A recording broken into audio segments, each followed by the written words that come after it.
A Trogglehumper for the Fleshlumpeater. They is always having 50 winks before they goes scumpering off to hunt human beings in the evening, the BFG said. He stopped for a few moments to let Sophie have a better look. Giants is only sleeping then and now, he said. Not nearly as much as human beings. Human beings is crazy for sleeping. Is it ever occurring to you that a human being who is 50 is spending about 20 years sleeping fast? I must admit that never occurred to me, Sophie said. You should allow it to occur to you, the BFG said. Imagine it, please. This human being who says he is 50 has been fast asleep for 20 years and is not even knowing where he is, not even doing anything, not even thinking. It's a funny thought, Sophie said. Exactly, the BFG said.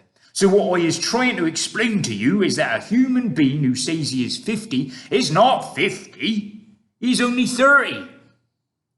What about me? I'm 8, Sophie said. You is not 8 at all, the BFG said. Human being babies and little chidlers is spending half their time sleeping, so you is only 4.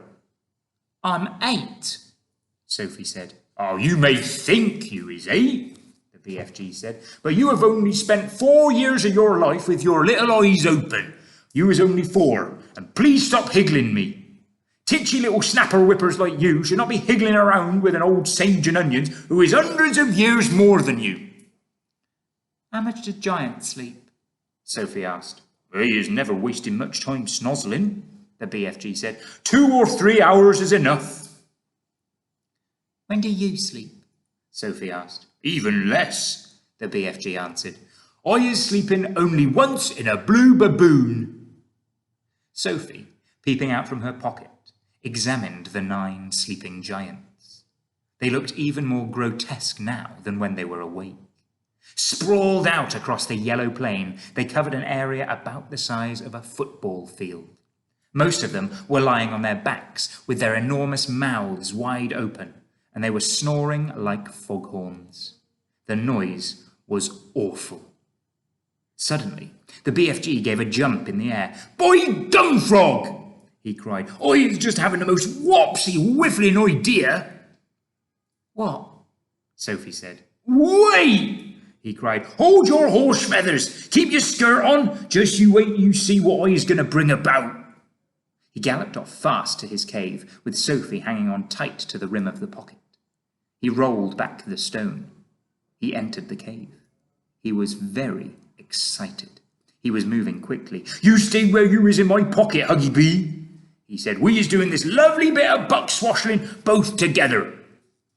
He laid aside the dream-catching net, but hung on to the suitcase. He ran across to the other side of the cave and grabbed the long trumpet thing, the one he had been carrying when Sophie had first seen him in the village. With the suitcase in one hand and the trumpet in the other, he dashed out of the cave. What is he up to now? Sophie wondered. Keep your head up good, the BFG said. Then you'll get a fine winkle of what is going on. When the BFG came near to the sleeping giants, he slowed his pace. He began moving softly. He crept on his toes towards the ugly brutes. They were still snoring loudly. They looked repulsive, filthy, diabolical. The BFG tiptoed around them. He went past the gizzard gulper, the blood bottler, the meat dripper, and the child chewer. Then he stopped. He had reached the Fleshlumpeater. He pointed at him, then looked down at Sophie and gave her a big wink. He knelt on the ground and very quietly he opened the suitcase. He took out of it the glass jar containing the terrible, nightmarish Trogglehumper. At that point, Sophie guessed what was going to happen next. Ouch, she thought. This could be rather dangerous. She crouched lower in the pocket so that only the top of her head and her eyes were showing. She wanted to be ready to duck out of sight very fast should anything go wrong. They were about 10 feet away from the Fleshlumpeater's face. The snoring, snorting noise he was making was disgusting. Every now and again, a big bubble of spit formed between his two open lips, and then it would burst with a splash and cover his face with saliva. Taking infinite care, the BFG unscrewed the top of the glass jar and tipped the squiggling, squirming, faintly scarlet Trogglehumper into the wide end of his long trumpet. He put the other end of the trumpet to his lips. He aimed the instrument directly at the Fleshlumpeater's face.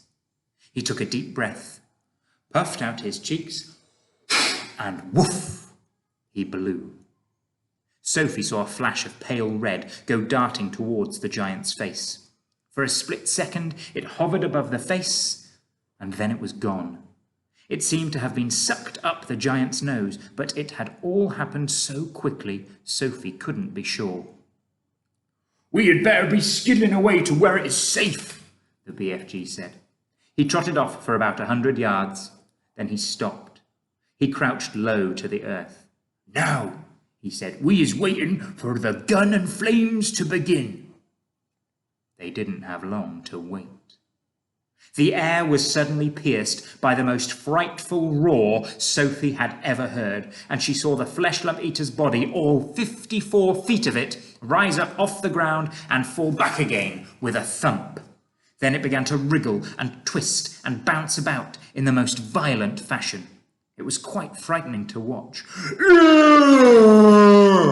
Roared the Fleshlumpeater. "He's still asleep," the BFG whispered.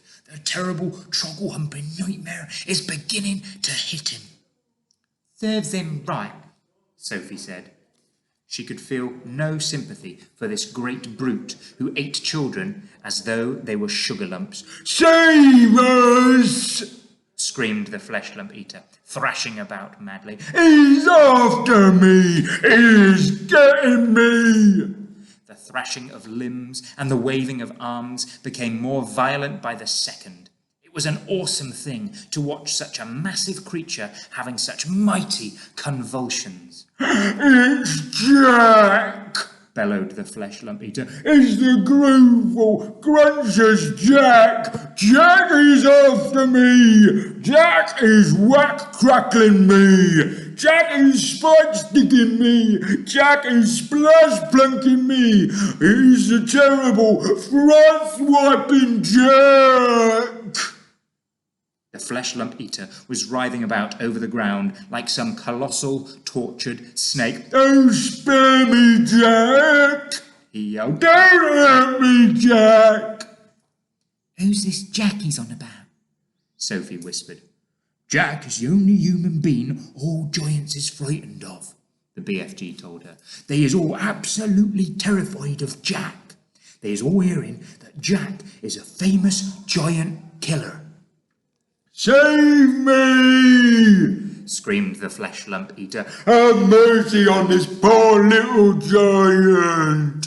The beanstalk is coming at me with his terrible spike-sticking beanstalk! Take it away! I is begging you, Jack! I is praying you not to touch me with your terrible spike-sticking beanstalk!" "Us giants," the BFG whispered, "is not knowing very much about this dreadful human being called Jack. We is knowing only that he is a famous giant killer, and that he is owning something called a beanstalk. We is knowing also that the beanstalk is a fearsome thing, and Jack is using it to kill giants." Sophie couldn't stop smiling. "What is you giggling at?" the BFG asked her, slightly nettled. "I'll tell you later," Sophie said. The awful nightmare had now gripped the great brute to such an extent that he was tying his whole body in knots. "Do not do it, Jack!"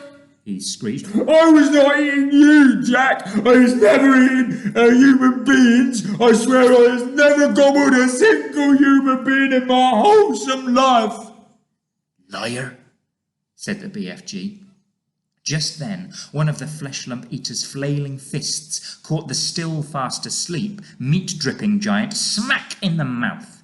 At the same time, one of his furiously thrashing legs kicked the snoring gizzard-gulping giant right in the guts.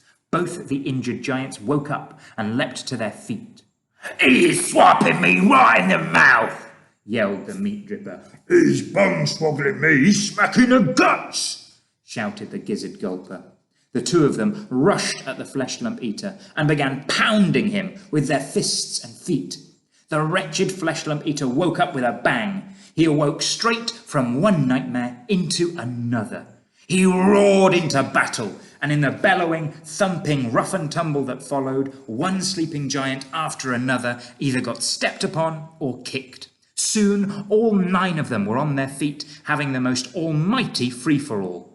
They punched and kicked and scratched and bit and butted each other as hard as they could. Blood flowed, noses went crunch, teeth fell out like hailstones. The giants roared and screamed and cursed, and for many minutes the noise of battle rolled across the yellow plain. The BFG smiled, a big, wide smile of absolute pleasure. "I is loving it when they is all having a good toughen rumble," he said. "They'll kill each other," Sophie said. "Never," the BFG answered. "Those beasts is always bishing and walloping at each other. Soon it will be getting dusky, and they will be galloping off to fill their tummies." "They're coarse and foul and filthy," Sophie said. "I hate them." As the BFG headed back to the cave, he said quietly, "We certainly was putting that nightmare to good use, though, wasn't we?" "Excellent use," Sophie said. "Well done, you."